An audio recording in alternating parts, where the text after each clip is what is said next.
জুলাই গণঅভ্যুত্থানের বার্তা নিয়ে আমরা এসেছি আপনাদের এলাকার সমস্যার কথা শুনতে। প্রিয় চাঁপাইবাসী, আমরা জানি চাঁপাইনবাবগঞ্জ আমের রাজধানী, কিন্তু দুঃখের বিষয় এত ঐতিহ্যবাহী জেলা হওয়া সত্ত্বেও এই আমকে এটাকে শিল্পের পর্যায়ে নিয়ে যেতে, এটাকে বিশ্বের বুকে তুলে ধরতে, এটাকে রপ্তানি করতে কোন ধরনের উদ্যোগ আমাদের কোন সরকারি ন্যায় নেই এখন পর্যন্ত। প্রিয় চাঁপাইনবাবগঞ্জবাসী, আমরা জানি চাঁপাইনবাবগঞ্জ রেশম শিল্পের জন্য বিখ্যাত, কিন্তু এই রেশম শিল্প দিনে দিনে হারিয়ে যাচ্ছে। কোন ধরনের উদ্যোগী নেওয়া হয়নি আমাদের এই জাতীয় শিল্পকে বাঁচিয়ে রাখার জন্য। আমরা চাই বাংলাদেশের যে জাতীয় শিল্প রয়েছে, কুটির শিল্প রয়েছে, সেগুলোকে যথাযথভাবে সংরক্ষণ করতে হবে।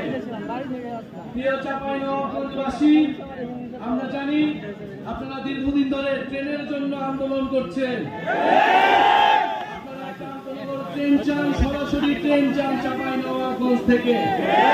আমরা আজকের এই সমাবেশ থেকে আপনাদের এই দাবির প্রতি পূর্ণ সমর্থন জানাচ্ছি। আহ্বান করি সরকার যাতে দ্রুত সময়ের মধ্যেই চাঁপাইনবাবগঞ্জবাসীর এই দাবি পূরণ করে নেয়। প্রিয় চাঁপাইনবাবগঞ্জবাসী, চাঁপাইনবাবগঞ্জ আমাদের সীমান্তে প্রতিরোধের প্রতীক। চাঁপাইনবাবগঞ্জ মানে সীমান্তে কাস্তে হাতে বসে থাকা সেই কৃষক, সেই কৃষকের সন্তান, বুক চিতিয়ে ফ্যাসিবাদের বিরুদ্ধে লড়াই করেছি, বুকেতে নিয়েছি। আমাদের আজকের সমাবেশে আমাদের সাথে রয়েছেন একজন শহীদ পরিবার। এই চাঁপাইনবাবগঞ্জের মাটিতে যার জন্ম, শহীদ তারেক হোসেন। চাঁপাইনবাবগঞ্জ থেকে দুইজন শহীদ রয়েছেন। এই দুইজন শহীদ গণঅভ্যুত্থানে নিজেদের জীবন বিলিয়ে দিয়েছিলেন দেশকে মুক্ত করতে, স্বৈরাচারের কবল থেকে দেশকে নতুন করে স্বাধীনতা এনে দিতে। আমরা সেই শহীদদের শ্রদ্ধা বলে স্মরণ করি এবং সেই শহীদরা যেই আকাঙ্ক্ষার জন্য, যেই নতুন বাংলাদেশের জন্য জীবন দিয়েছিল, আমরা যাতে সেই নতুন বাংলাদেশ বিনির্মাণ করতে পারি। প্রিয় চাঁপাইবাসী, আজকে অনেক কথা বলার ছিল, কিন্তু জানি আপনারা অনেকক্ষণ ধরে অপেক্ষা করছেন। শুধু এতটুকুই বলতে চাই, গণঅভ্যুত্থানের পরে আমরা একটা নতুন বাংলাদেশ চেয়েছি। গণঅভ্যুত্থানের পরে আমরা রাষ্ট্রের মৌলিক সংস্কার চেয়েছি। গণঅভ্যুত্থানের পরে আমরা গণহত্যাকারীদের বিচার চেয়েছি। আমরা জুলাই ঘোষণাপত্র এবং জুলাই সনদ চেয়েছি। প্রিয় চাঁপাইবাসী, আমরা জানি এই সকল দাবি আপনাদের মনের দাবি। চাঁপাইনবাবগঞ্জে কর্মসংস্থানের কোনো ব্যবস্থা নেই। এখানে শিক্ষা, চিকিৎসায় এই এলাকার মানুষ দীর্ঘদিন ধরে বৈষম্যের শিকার, অবহেলিত হয়ে রয়েছে। আমরা এই সকল বৈষম্য থেকে দূর হবে বাংলাদেশের সকল জেলা, সেই স্বপ্ন দেখি।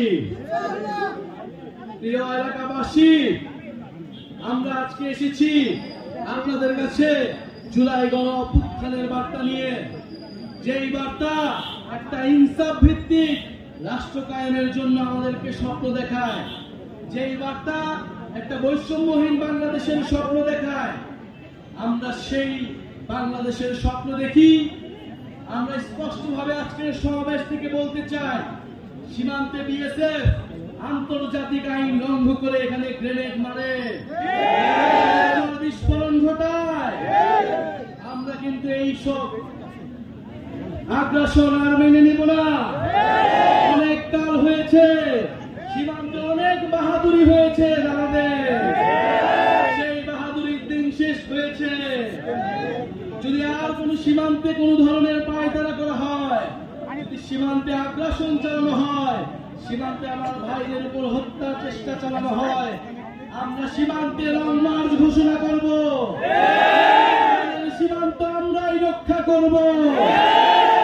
প্রিয় চাঁপাইবাসী, আজকে আমরা এসেছি 64 জেলায় আমরা যাচ্ছি দেশ গড়ার আহ্বান জানিয়ে, দেশ পুনর্গঠনের অনুরোধ জানিয়ে, এই দেশ আপনার দেশ, আমার দেশ, শহীদের রক্তে রঞ্জিত দেশ।